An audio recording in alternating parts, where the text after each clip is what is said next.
విశ్వాసం అనేది నీలో ఉంటే దేవుని కార్యాలు చూస్తావు, అంతే. ఇంకా ఆయన మన జీవితంలో ఏదైనా చేయగలడు, మన కథను కూడా ఆయన మార్చగలడు. ఏమైనా చేయగలవు, కథ మొత్తం మార్చగలవు, నీ నామముకే మహిమంతా తెచ్చుకొందువు. ఏమైనా చేయగలవు, కథ మొత్తం మార్చగలవు, నీ నామముకే మహిమంతా తెచ్చుకొందువు. యేసయ్యా యేసయ్యా నీకే నీకే సాధ్యము. యేసయ్యా యేసయ్యా నీకే నీకే సాధ్యము.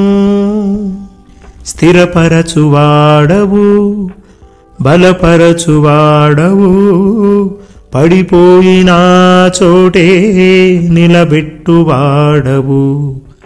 ఘనపరచువాడవు, హెచ్చించువాడవు, పాపక్షమున నిలిచి జయమిచ్చువాడవు. ఏమైనా చేయగలవు, కథ మొత్తం మార్చగలవు, నీ నామముకే మహిమంతా తెచ్చుకొందువు. ఏమైనా చేయగలవు, కథ మొత్తం మార్చగలవు, నీ నామముకే మహిమంతా తెచ్చుకొందువు. యేసయ్యా యేసయ్యా నీకే నీకే సాధ్యము. యేసయ్యా యేసయ్యా నీకే నీకే సాధ్యము. ఒకరోజు అబ్రహాము గారి యొక్క తండ్రి గారు తెరాహ గారు అబ్రహామును పిలిచి, నువ్వు వెళ్ళి విగ్రహాలకి నైవేద్యం పెట్టి రాపో అని అన్నాడు. అప్పుడు అబ్రహాం గారు విగ్రహాల దగ్గరకు వెళ్ళి వాటికి నైవేద్యం పెట్టాడు. నైవేద్యం పెట్టి తినండి తినండి అని ప్రతి విగ్రహం దగ్గరికి వెళ్ళి బతిమాలాడు. అదేంటి, ఇంత కష్టపడి నైవేద్యం తయారు చేసి దేవుళ్ళకు పెడుతుంటే ఒక్క దేవుడైనా తినటం లేదే, ఒక్క దేవుడు కూడా స్వీకరించడం లేదే అని అతను బాధపడ్డాడు. బతిమాలుకున్నాడు, వర్షిప్ చేశాడు. ఎన్ని రకాలుగా ప్రయత్నం చేస్తున్నా ఒక్క విగ్రహం కూడా ఆ నైవేద్యాన్ని తినటం అతను చూడలేదు. కోపగించుకొని ప్రతి విగ్రహాన్ని కూడా పగలగొట్టేశాడు.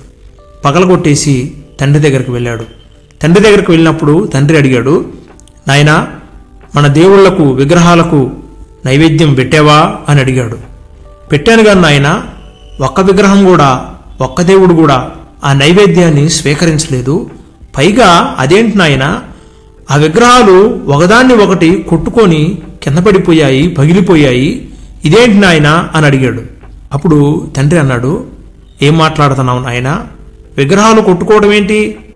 నేను చిన్నప్పటి నుంచి ఆ విగ్రహాలకు నైవేద్యం పెడుతున్నాను, ఒక్క విగ్రహం కూడా కొట్టుకోవడం నేను చూడలేదే, ఇది చాలా విచిత్రంగా ఉంది నాయనా అని అన్నాడట.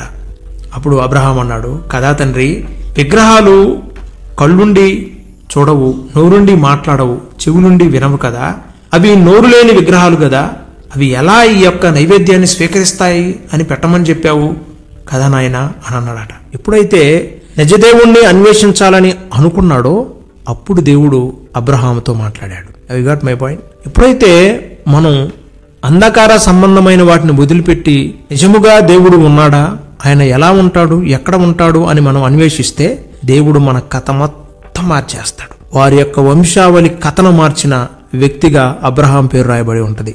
యూదులు ఒక సందర్భంలో యేసుక్రీస్తు ప్రభువారితో డెబ్యూట్ చేస్తున్నప్పుడు యోహాను సువార్తలో ఉంటుంది, మేము అబ్రహాము యొక్క వారసులము, మా తండ్రి అబ్రహాము అని అంటారు వాళ్ళు.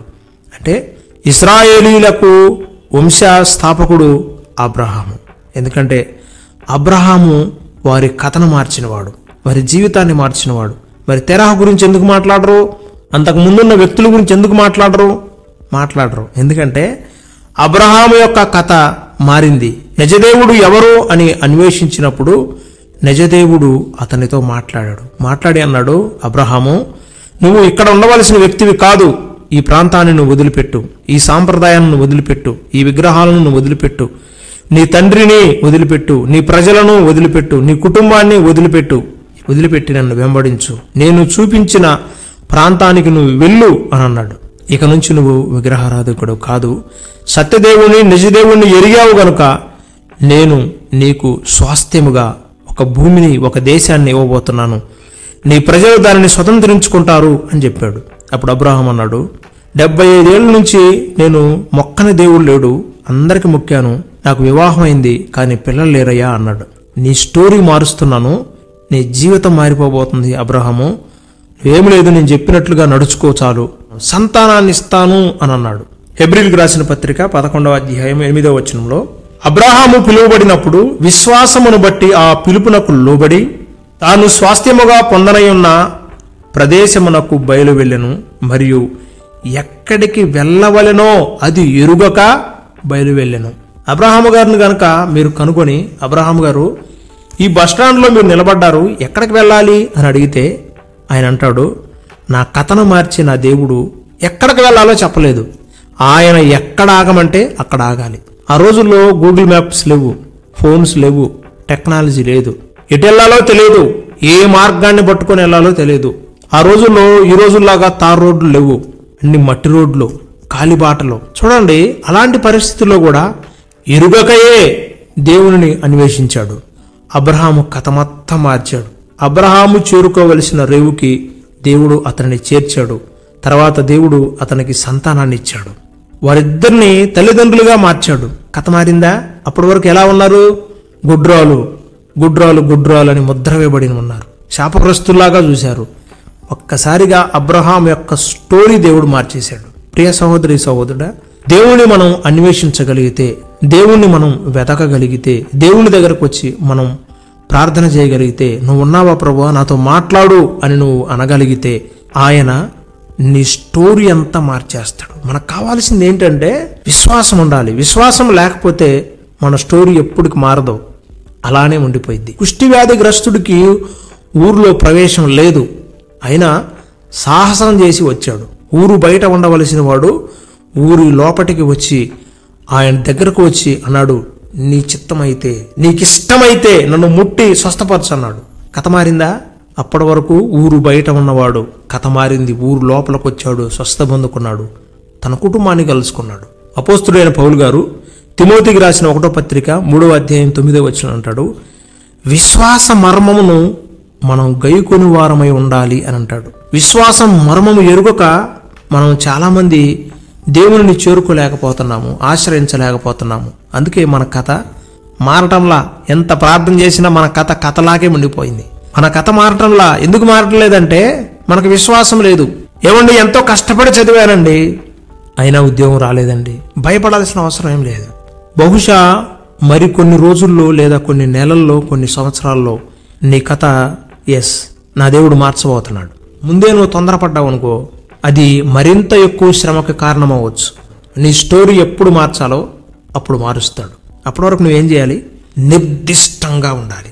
ఓడకి అనేకమైన సమస్యలు ఎదురైనప్పుడు ఓడనాయకుడు నిర్దిష్టమైన స్థానంలో పెట్టి చుక్కాన్ని అంటిపెట్టుకుని ఉంటాడు. సిమిలర్గా మనం కూడా మన యొక్క ఆత్మీయ స్థితిని, మన ఆత్మను నిర్దిష్టమైన స్థానంలో ఉంచి మన విశ్వాసానికి చుక్కాని అయిన యేసయ్యని అంటుపెట్టుకొని ఉండాలి. హబకుకు గ్రంథంలో హబకుకు గ్రంథకర్త అంటాడు, ద్రాక్ష తోటలో ఫలాలు లేనప్పుడు, చేనులోని పైరు పంటకు రానప్పుడు, పశువుల శాలలో పశువులు లేనప్పుడు హబకుకు దేవుని స్తుతించాడు, ఆరాధించాడు.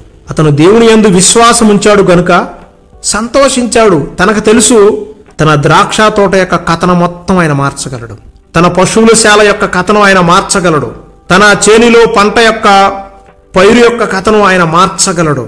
ధైర్యంతో నిండిన విశ్వాసమే అతన్ని అన్ని కాలాల్లో లేదా అన్ని యుగాల్లో ఒక గొప్ప ప్రవక్తను చేసింది. మోషే గారు అనుకున్నాడు, నేను యుద్ధ ప్రవీణ్ణే గాని నాలక మందం, మాటలు రావు, నత్తోండి కదా, ఈ మిథ్యాను అరణ్యమే నా కథకు పులి స్టాప్ పడే ప్రాంతం అని అనుకున్నాడు. అద్భుతం. ఎక్కడైతే పులి స్టాప్ పడిద్ది అనుకున్నాడో అక్కడే దేవుడు అతనికి ప్రత్యక్షమయ్యాడు. అగ్ని మండుతుంది గాని పొద కాలిపోలేదు. దేవుడు అక్కడి నుంచి ప్రత్యక్షతనిచ్చి మళ్ళీ మోషే కథ కొనసాగింపు ఇచ్చాడు. లోకం మర్చిపోని కథనిచ్చాడు. ఒక గొప్ప నాయకుడుగా 40 సంవత్సరాలు మోషేను నడిపించాడు. అసలు మోషేలో నాయకత్వ లక్షణాలే లేవు. ఏదో గొర్రెలు కాచుకునేవాడు. విమోచకుడుగా, ఇశ్రాయేలులకు విమోచకుడుగా ఉంచాడు. ఫరోకి దేవుడుగా ఉంచాడు. ఎంత గొప్ప దేవుడు అండి. ఇక నా కథ అంతా అయిపోయిందండి, ఫుల్ స్టాప్ పడింది అనుకుంటున్నావా? నా దేవుడు నిన్ను ఓ గొప్ప నాయకుడిగా చేయబోతున్నాడు. విశ్వాసం యొక్క మర్మాన్ని ఎరిగిన ఉండాలి. నీ కథ అంతా మార్చగలిగిన వాడు మన ప్రభు అయిన యేసుక్రీస్తు వారు. రూతమ్మ అనుకుంది, ఇక ఈ మోయాబు దేశంలో నా కథ అయిపోయింది, ఫుల్ స్టాప్ పడింది. నా బ్రతుకు కాలం అంతా విధవరాలు విధవరాలు విధవరాలు అనిపించుకోవాల్సిందే. విశ్వాసంతో ఆమె బెత్లెహేముకు వస్తే దేవుడు ఆమె కథ మొత్తం మార్చేశాడు. విధవరాలను వివాహం చేసుకోవాలంటే 1-10 సార్లు ఆలోచిస్తారు. ఏం చేసిందో, ఏ శాపగ్రస్తురాలో ఏమే. అందుకే చిన్న వయసులోనే భర్తను పోగొట్టుకుంది. భర్తను బలి తీసుకుందంటారు. అద్భుతం ఏంటో తెలుసా నా దేవుడు? రూతమ్మ కథ మొత్తం మార్చేశాడండి. బోయాజుకి ఇచ్చి వివాహం చేశాడు. ఏ పొలాల్లో అయితే పరిగ ఏరుకుందో, పరిగ ఏరుకున్న ఆ తల్లి ఆ పొలాలకు యజమానురాలుగా చేశాడు దేవుడు. కథ మారిందా? అద్భుతం. ఆమె కథ మారటం మాత్రమే కాదు, ఆమెను దేవుడట యేసుక్రీస్తు వంశావళిలో చేర్చాడు. నా బ్రతికింతే, నేను గొడ్రాలని, నా బ్రతికినంతకాలం అందరూ గొడ్రాలు గొడ్రాలు గొడ్రాలని ముద్ర వేస్తున్నారు. నా బ్రతుకు మారదని, ఇక నా బ్రతుకు పురుష్టాపడిందేమో అనుకున్నది. పరుగున శిలోహ మందిరంలోకి ప్రవేశించింది. నీవు నాకు కార్యము చేయగలవు. ఏడ్చి గోజాడి ప్రభు సన్నిధిలో తన హృదయం అంతా కుమ్మరించింది. విశ్వాసముతో దేవుడిచ్చిన వాగ్దానాన్ని నమ్మింది. ఇంటికెళ్ళింది, శుభ్రంగా తిన్నది. ఆ సంవత్సరమే గర్భవతి అయింది. అసలు పిల్లలే పుట్టరని డాక్టర్లు సర్టిఫై చేస్తే అద్భుతంగా 6 సంతానాన్ని ఇచ్చాడు. సమూయేలు తర్వాత మళ్ళీ ఒక 5 పుట్టారు. ఎంత అద్భుతం. కథ మారిద్ది, నీ కథ కూడా మారిద్ది. ఏ విధంగా అయినా నీ కథను మలుపు తిప్పగలడు. నువ్వేం భయపడాల్సిన అవసరం లేదు. మా బ్రతుకులు ఇంతే, ఇక మేము పిరికి వాళ్ళకే బ్రతకాలి, కనీసం మా చుట్టుపక్కలతో కూడా మాట్లాడాలంటే భయంగా బ్రతికారు. మేము బ్రతుకాలం అంతా ఇలా భయంతోనే బ్రతకాలేమో. గిద్యోను ఆ తరంలో అలా అనుకున్నాడు. అద్భుతం. గిద్యోను దగ్గరకు వచ్చి దేవుడు అన్నాడు, పరాక్రమం కలిగిన బలాఢ్యుడా అని అన్నాడు. ఎంత అద్భుతం. పిరికోండి పట్టుకొని బలాఢ్యుడా అన్నాడు. నీ కథ మారిపోతుంది. ఆ మాటలోనే నీ కథ అంతా మారిపోయింది. 300 మందితో ఒక గొప్ప విజయాన్ని ఇచ్చాడు. దెబ్బకి గిద్యోను వారందరికి నాయకుడైపోయాడు, న్యాయాధిపతి అయ్యాడు. ఎవరికైతే నువ్వు భయపడుతున్నావో వారిపైన నీవు ఒక న్యాయాధిపతిగా దేవుడు నిన్ను నిలబెట్టగలడు. 38 సంవత్సరాల నుంచి ఈ బెతస్తా కోనేరు దగ్గర పడి ఉన్నాను, నా కథ ఇక్కడే ముగిసిపోయిద్దేమో అనుకున్నాడు. అద్భుతం ఏంటో తెలుసా? యేసయ్య ఆ బెతస్తా కోనేరు దగ్గరికి వెళ్ళాడు. ఆ 38 సంవత్సరాలు కలిగిన ఆ పక్షవాయువు గలవాడిని చూశాడు. స్వస్థపడగోరుచున్నావా అని అడిగాడు. అబ్బా, నువ్వు ఫుల్ స్టాప్ అనుకున్న నీ స్టోరీని ఇలా మొదలు పెడతాడు మళ్ళీ దేవుడు. స్వస్థపడగోరుచున్నావా? అవునయ్యా, అయితే నీ పరుపెత్తుకొని వెళ్ళిపో అన్నాడు. ఎంత గొప్ప విశేషం కదా. పక్షవాయువు రోగి ఎలాగైతే ఒకచోట బంధించబడి మంచానికి ఆనుకొని లేదా నేలకు ఆనుకొని దాన్ని అంటిపెట్టుకుని అలాగే పట్టుకుని ఉన్నాడో, 1 సంవత్సరం కాదు, 2 సంవత్సరాలు కాదు, 38 సంవత్సరాల కథని ఒక్కసారిగా ఆ స్టోరీ అంతా మారిపోయింది. అసలు నడవలేడు, లేవలేడు, కనీసం తన పక్కనున్న బెతస్తా కోనేరులోకి కూడా దిగలేనోడు ఈరోజు పరుగు పట్టుకొని పరుగులు తీస్తా ఉన్నాడు. What a story. దేవుడు కథ మొత్తం మార్చేశాడు. ఈరోజు నా కథ మార్చాలని నేను కోరుకుంటున్నాను. మీరు కూడా నా కొరకు చిన్న ప్రార్థన చేయండి బ్రదర్ అన్నవారు. మీ కుడి హస్తాన్ని ఎత్తినట్లయితే మీ కొరకు చిన్న ప్రార్థన. మహాపరిశుద్ధుడైన తండ్రి, మహాగణుడు అయిన రాజా, విశ్వాసమునకు కర్త, దాన్ని కొనసాగించు దేవుడా, పరిశుద్ధుడా, విశ్వాసం యొక్క మర్మాన్ని గైకుంటూ మేము ముందుకు సాగాలి. నాతో మాతో మా అందరితో మాట్లాడాం. పరిశుద్ధుడా, విశ్వాసంతో మేము పరుగులు పెడుతూ వచ్చినా, మెల్లగా వచ్చినా, కుంటుకుంటూ వచ్చినా, ఎలా వచ్చినా సరే విశ్వాసం మాలో చూసినప్పుడు నువ్వు కార్యాలు చేస్తావు. పరిశుద్ధుడా, అబ్రహాము కథను మార్చావు, మోషే కథను మార్చావు, హన్నా కథను మార్చావు, రూతమ్మ కథను మార్చావు, కుష్ఠిరోగి యొక్క కథను మార్చావు, 38 సంవత్సరాలుగా బెతస్తా కోనేరు దగ్గర పడి ఉన్న రోగి కథను మార్చావు, పుట్టుగుడ్డివాణి కథను మార్చావు. పరిశుద్ధుడైన తండ్రి, మా కథను కూడా ఈ రోజు నువ్వు మారుస్తావు మేము నమ్ముచున్నాము. విశ్వాసం యొక్క మర్మమును గైకొన్నట్లుగా మా మనోనేత్రాలు తెరవండి. యోసేపు కథ ప్రపంచ దేశాలను పోషించే కథగా మార్చావు. ఎంత గొప్ప దేవుడు అయ్యా. ఈరోజు మేము ఎక్కడ ఆగిపోయి ఉన్నా సరే, ఏ పరిస్థితుల్లో ఆగిపోయి ఉన్నా సరే, మా కథ ముందుకు సాగకుండా ఒక చోట నిలబడి ఉన్నా సరే, అంధకార పరిస్థితుల్లో ఒక నావ చిక్కుకున్నట్లుగా మేము చిక్కుకున్నా సరే, నక్షత్రాలను గాని సూర్యుని గాని చూడలేని ఓ అంధకారమైన స్థితిలో మేము చిక్కుకున్నా సరే, యేసయ్యా అయా విశ్వాసంతో చొక్కాని అంటిపెట్టుకుని నీ వైపు చూస్తూ ముందుకు సాగే ఓ విశ్వాస మర్మం మాలో ప్రభు వింబడింప చేయండి. మమ్మల్ని బలపరచండి. విశ్వాసముతో ప్రభు నిన్ను అంటిపెట్టుకుని ముందుకు సాగుటకు మాకు శక్తినివ్వండి. మా బిడ్డల కథ ఎక్కడెక్కడ ఆగిపోయిందో ఈరోజు మీరు పునః ప్రారంభించండి. భయాలు, దుఃఖాలు, వేదనలు, శోధనలన్నింటినీ తొలగించండి.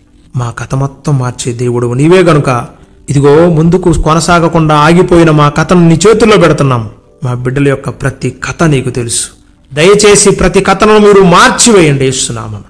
ఓ గొప్ప ఉద్యోగులుగా మా బిడ్డలను స్థిరపరచండి. దయచేసి జ్ఞాపకం చేసుకోండి అయ్యా. అప్పుల సమస్యలు, ఆర్థిక సమస్యలు, కుటుంబ సమస్యలు, వ్యక్తిగత సమస్యలు, కోర్టు సమస్యల్లో చిక్కుకున్నారు. ఇక మా కథ ముగిసిపోయింది అనుకుంటున్నారు. ప్రభువా, కథలన్నీ మార్చగలిగిన వాడవు. మా బిడ్డలు ఎక్కడ ఏ ఊబిలో చిక్కుకున్నారో జిగట గల ఊబి నుండి మీరు బయటికి లేవనెత్తండి. దొంగ ఊబి నుండి లేవనెత్తండి. మా బిడ్డల స్టోరీ మార్చండి. కుటుంబాలను కట్టండి ప్రభువా. అయ్యా దయచేసి నా ప్రభు, మా చిన్న బిడ్డలు చదువుకుంటున్నారు. జ్ఞానమునందు, వయసునందు, దేవుని దయందు, మనుషుల దయందు వృద్ధి చెందుదురుగాక. పరిశుద్ధమైన తండ్రి, వివాహాల కొరకు ఎదురు చూస్తున్న, పరిశుద్ధ వివాహాల కొరకు చూస్తున్న బిడ్డలు మీరు దర్శించండి.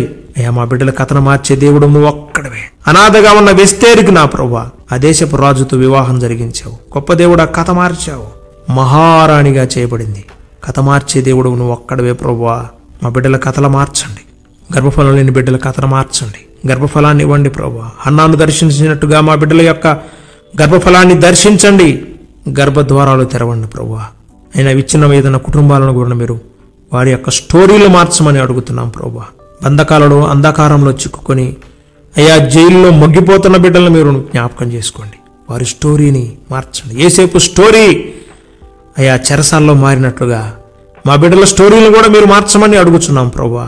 పరిశుద్ధమైన తండ్రి, విశ్వాసం యొక్క మర్మం గురించి ఈరోజు మాతో మాట్లాడావు. మా బిడ్డలు ఎక్కడ ఆగిపోయారో అక్కడ కొనసాగింపు ఇచ్చే గొప్ప దేవుడవు ప్రభువా. మా బిడ్డల కథలు మార్చి బలపరచమని, రక్షణ మారు మనసు లేని బిడ్డల యొక్క కథలు కూడా మీరు మార్చండి. రక్షణలోకి తీసుకురండి.